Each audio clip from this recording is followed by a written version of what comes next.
Hello, everyone, and welcome to Come Back to Love. This is Robyn Vogel, and we are on KMET radio. In a world that often feels disconnected, uncertain, and overwhelming, there has never been a more important time to come back to love. I'm Robyn Vogel. I'm a psychotherapist, relationship expert, love and intimacy coach, and I'm the author of Come Back to Love, A Path to Healing, published this year by Kohler Books and found anywhere you buy books online. For over 20 years, I've been sitting with people in their most tender, courageous moments, the heartbreaks, the longing, the walls they've built around their hearts, and the quiet hope that real love is still possible. Well, I want to tell you that it is. This show is a sanctuary, a place to heal the past, reconnect with yourself, and fall in love again with your life, with others, and most importantly, with yourself. Welcome to Come Back to Love. Again, I am Robyn Vogel. We are on KMET, your ABC News radio affiliate. This show airs live in Southern California on KMET 1490 AM and 98.1 FM. It also can be heard on any of your favorite podcast platforms. So let's begin. I want to ask you something today. I want you to really sit with it rather than just answer quickly. So if you're driving, if you're walking, if you're biking, if you're just sitting, lounging around in your home or in your backyard listening, I want to invite you first to take a deep breath. To take this moment with me and pause. Take a breath. Feel your feet. Feel your feet on the earth if you're able to. Feel yourself sitting in the chair that you're in. Perhaps feel the back support you're receiving from the couch or the chair. Just come back to yourself for a moment. Put aside anything that came before this very moment, perhaps anything that is coming in the future that's got your attention that might be distracting. I want to invite you again to come back to this 10 seconds. What would it be like to be present for this 10 seconds in this next breath? Deep breath in, exhale, connect with the earth beyond just your feet. I invite you to send a grounding cord from the base of your body into the center of the earth. And I invite you to feel more grounded and connected to yourself, to your body. And at the same time, I invite you to be aware of the space around you. Expand out in all directions. We'll talk more about that down the road. But you are way more than your physical body. So inviting you to expand out in all directions just gives you the opportunity to really feel the infinite self that you truly are. It invites you, when you expand out, to increase your awareness, to gain more insight, connect with your intuition, all things that are very supportive for your journey. Okay, again, I want to ask you something, and I want to invite you to, now that you're grounded and more connected, to allow the answer to come into your awareness. So here it goes. Is there an area of your life where you are genuinely excellent, genuinely masterful? Is it your work, your friendships, your health, the way you show up for other people? And yet love, romantic love, intimate partnership, that one thing keeps not working the way everything else does. Let's put it this way. You're capable, you're accomplished, you have figured out harder things than this. And yet, here you are. If this is you, here you are, still single when you don't want to be. Or in a relationship that feels more like a business arrangement or roommates than a love story. Or cycling through the same dynamic over and over again with different people who somehow feel exactly the same. If any part of you just said yes, this episode is for you. Again, I'm Robyn Vogel, and this is Come Back to Love on KMET. And today we're going to talk about something I have watched play out in my office, in my retreat rooms, in my workshop spaces for over 20 years. Why the most successful, capable, emotionally intelligent people are often the ones who struggle the most in love. And more importantly, what's actually going on underneath that pattern and what you can do about it. So stay with me. Let me paint a picture and tell me if you recognize yourself in it. You grew up in an environment where things were complicated.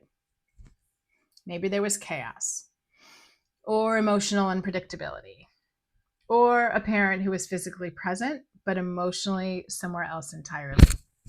That was my experience with my dad. Maybe nothing dramatic happened. There was no obvious trauma, no single event you can point to, but something in you learned early that the way to be okay, the way to be loved, the way to survive was to be capable. Oh my gosh, I know this one up and down and all around. You were able to figure things out. You're really smart. You don't need too much. Don't worry about me. I don't need that much. I can handle it. I can figure it out myself. I can do it myself. I'm really strong. I'm really capable. And so you did. You became someone who handles things. You built a life that works. You're reliable. You're competent. And people know they can count on you. I'm laughing to myself because as I share this, I'm just reflecting on myself and my own life. Like, wow, did I become somebody that was so reliable and so super competent, and people absolutely know that they can count on me. And that has been the truth for a very long time. So here's what nobody tells you about that, and what nobody told me at the time. The same wiring that makes you so successful, the self-reliance, the high standards, the ability to function under pressure, the not needing, that exact wiring is what makes intimacy feel almost impossible. Isn't that kind of crazy? I'm going to say that again. The self-reliance, the high standards you have for yourself that you actually meet, the ability to function under pressure, the not needing so much, I can take care of it myself kind of attitude, which is so great in life, right? There's so many positives. That's the exact wiring that makes intimacy feel almost impossible. Because intimacy requires the opposite of handling it, of handling everything, of taking over, of taking control, of functioning really, really, really well under pressure. Intimacy requires something different. And here it is, folks that are listening. And thank you so much for being here. Intimacy requires not knowing.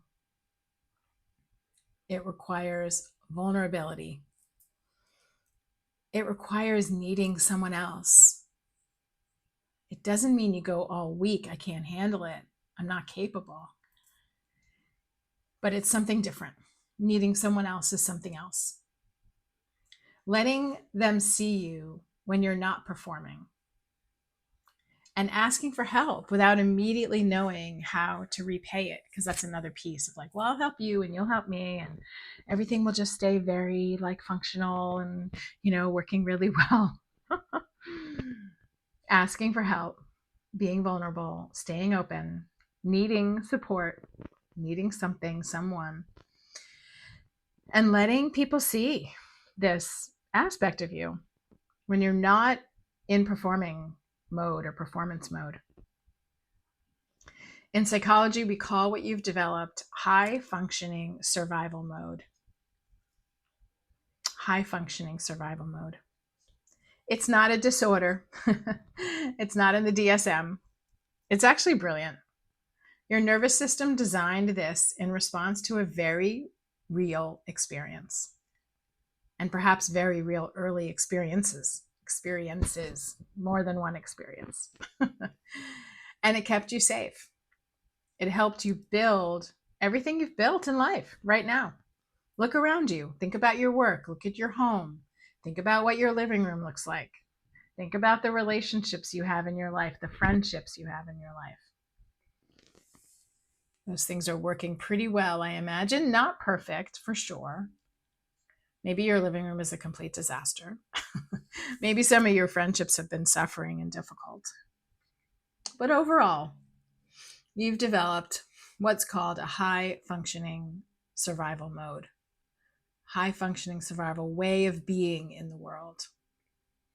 And again, it's brilliant. Your nervous system responded to chaos, to crises, to trauma, to abuse, perhaps. And this way of really developing a masterful way of being in the world was what allowed you to survive what you survived. Again, it helped you build everything you've built thus far in your life. But the thing about your nervous system is that it doesn't know that you've grown up. The things that get established early on, and I've talked about this before in my other episodes, the things that get established early on to support you in the crisis and the trauma that you're going through early on, those parts, we call them protector parts, we call them managers in internal family systems work, they get stuck at the age that they developed, that they started to organize themselves around the chaos that was happening to support you, to get you into survival mode so that you could survive. Those parts are still 6 months old. They're still 3 years old. They're still 5 years old. They don't actually know that your whole being, your whole body, your whole self has grown up. The nervous system doesn't know that the people in your life today are not the people who were unpredictable or unavailable early on. Or maybe they were too much to lean on. You couldn't lean on, couldn't rely on them. Your nervous system doesn't know that. And that's a huge part of recovery, huge part of healing and coming back to love with yourself and trusting yourself. So your nervous system keeps running that old program. Handle it, don't need too much, stay one step ahead. And the person who loves you or wants to love you keeps bumping into a wall that they can't see and they don't understand. They feel you, but they can't quite reach you. And eventually some of them stop trying. Gosh, I've had a lot of experiences like that in my life where men that eventually became my friends told me, one in particular that I'm thinking of, he was like, I just couldn't reach you. It's like you were there, but you weren't there. You smiled, you connected with me. I met him at a workshop, so we did some exercises together, like deep exercises where we really connected, but he felt a wall. And that was a really interesting reflection to receive about 10 years ago from this person who is now my very dear friend. But at the time, he was like, yeah, I just stopped trying. I couldn't reach you. It's not a character flaw. That's one really important thing to know. It's a pattern. And like all patterns, it can change. The first step is simply this: recognizing that the very thing that made you successful may be the thing that's costing you in love now. Not because something's wrong with you, but because you're still running an old program that was written for survival, and love doesn't thrive in survival mode. Love thrives in safety, in presence, in the willingness to be known, the willingness to be open and vulnerable, soft. Again, in that space of like, I don't know. Love survives in a relaxed, open space. So for someone like you, it's a skill that has to be consciously learned, not again because you're broken or because something's wrong or there's a character flaw. No. It's because you just were never taught. You went into survival mode and you stayed there. I did the same thing. I stayed there for a very long time until I realized what I was doing. All right. So I want to talk about another piece that shows up here that I'm guessing many of you will find very familiar. But before I move into this part, I just want to say I'm Robyn Vogel. This is KMET Radio. I am thrilled to be with you here every single week on Thursdays at 1:30 p.m. Pacific time, 4:30 p.m. Eastern time. This is Come Back to Love, and we are on KMET Radio. I'm really happy to be here with you. Thank you so much for joining my show. We're going to move into another piece called the Overgiver. We're talking about high functioning survival mode and how that was so helpful early on and so not helpful in the present moment for those that are looking for love and wanting to be in love and be in a loving, long-lasting, healthy relationship. So I want to talk about something that lives right alongside high-functioning survival mode, and it's something I see constantly again in successful people, especially women, overgiving. I wish I were in the room with you and I could see all your faces, because I'm raising my hand. Other people would be raising their hands too. And it's a very common dynamic and pattern that we are all, I am sure, ready to give up and turn over, because overgiving is so exhausting and really does not create a healthy relationship. Here's how it shows up in love. And shoot me an email if you feel like any of this is resonating. Robyn, ROBYN, at comebacktolove.com. Very easy to find me, to email me, and also to go to my website and check out all the things I'm doing, comebacktolove.com. So here's how it shows up in love. You give and give and give. You're thoughtful. You're generous. You anticipate what people need before they even ask. You remember the things that matter to your partner. You show up. You do all the emotional work. You do all the emotional labor. You carry more than your share, and you do it quietly and often with a smile. And people think you're amazing. And underneath all of that giving, there's a very quiet, very unspoken hope. If I give enough, maybe they'll stay. If I give enough, maybe I'll feel worth it. If I give enough, maybe they'll finally see me. If I give enough, I'll be loved. Overgiving is not generosity. I want to make that distinction clearly. It's a little bit of a hard pill to swallow. Overgiving is not generosity. Generosity flows from fullness, a full cup, from having enough inside yourself that you genuinely want to share. Overgiving, on the other hand, flows from fear, from a deep, often unconscious belief that you have to earn your place in someone's heart. You have to earn your place in community. You have to earn your place in the neighborhood. You have to learn your place in life, in your family. That love is not freely given, that it has to be won. It has to be earned. And here's the brutal irony of overgiving in relationships. It doesn't create closeness. It creates resentment in you, and it can create a kind of suffocation in the other person. It almost always attracts people who are happy to receive without reciprocating. Because people who take too much can smell someone who gives too much from a mile away, and they're like, yeah, bring it on, bring it on. If you're exhausted in your relationship, if you always feel like you're working harder than the other person that you're dating or just getting to know or friending, if you find yourself keeping score even though you tell yourself you're not, that's the signature of overgiving. And the healing of it is not learning to give less. It's learning to receive.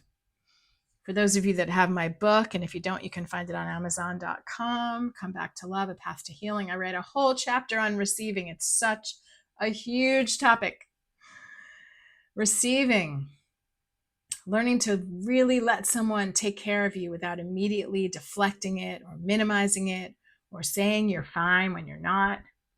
It's learning that you are worth loving, not because of what you do, but just because of who you are. That is not a small thing to learn, but it is learnable. I have watched it happen, and it changes everything. I had to learn it big time. The next piece I'm going to address on today's show is independence as armor. And again, this is Robyn Vogel. We are on Come Back to Love radio show on KMET.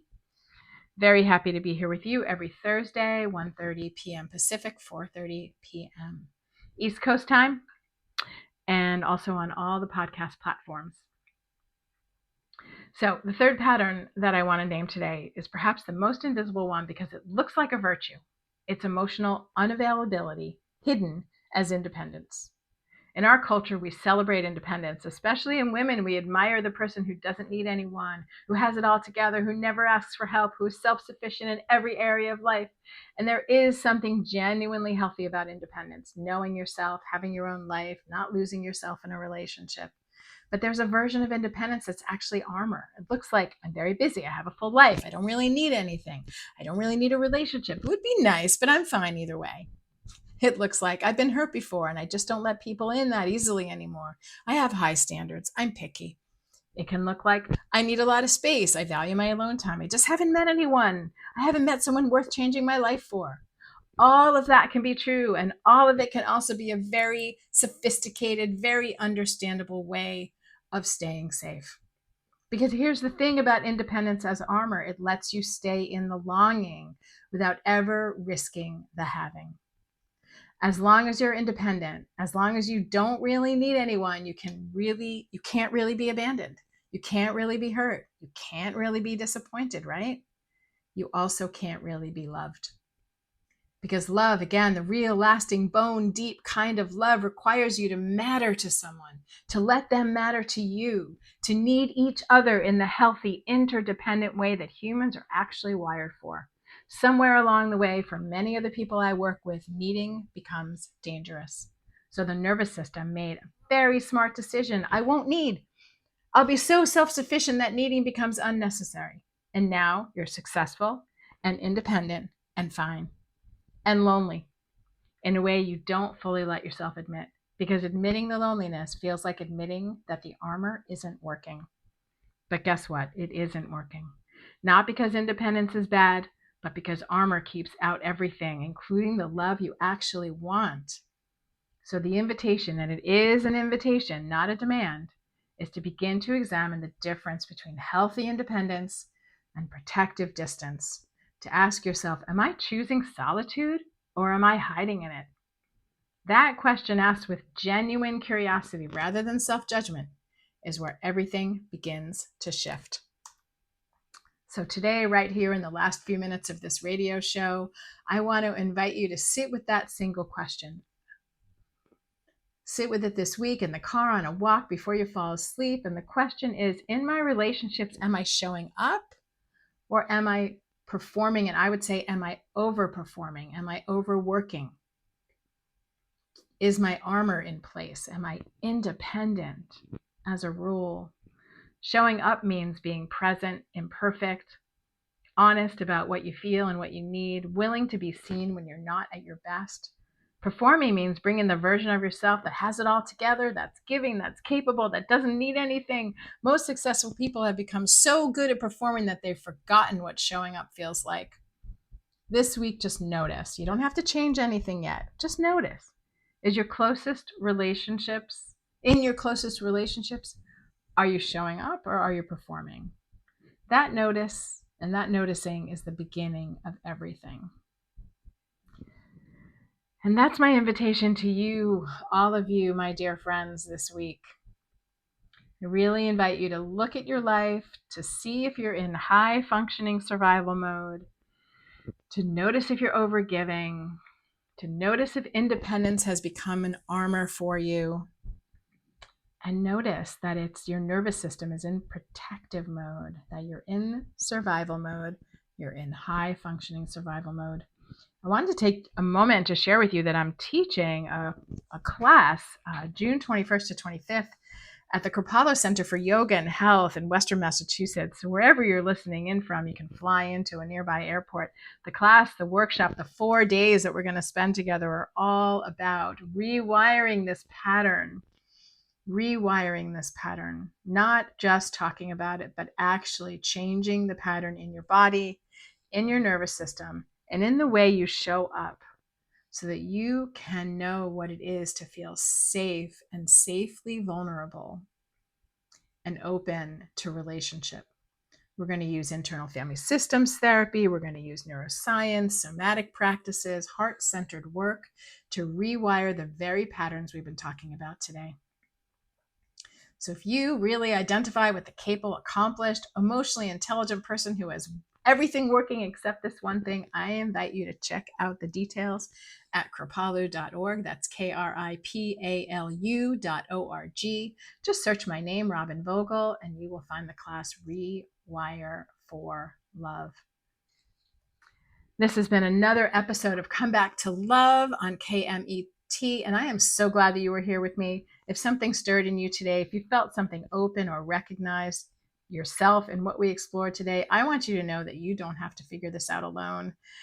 Besides coming to Kripalu with me at the end of June for the summer solstice and the Rewire for Love retreat, I also invite you to a 30-minute private conversation with me. Just go to comebacktolove.com and click on book 30 minutes. That's all. Very easy to do. And if you're not ready for a conversation yet, that's okay too. Come back next Thursday at 1:30 p.m. Pacific, 4:30 p.m. Eastern, right here on KMET, and I will be here. This show is called Come Back to Love because I believe with everything in me that love is something you find, not something you find. It's something you return to. It's already in you. It's always been in you. We're just finding our way back.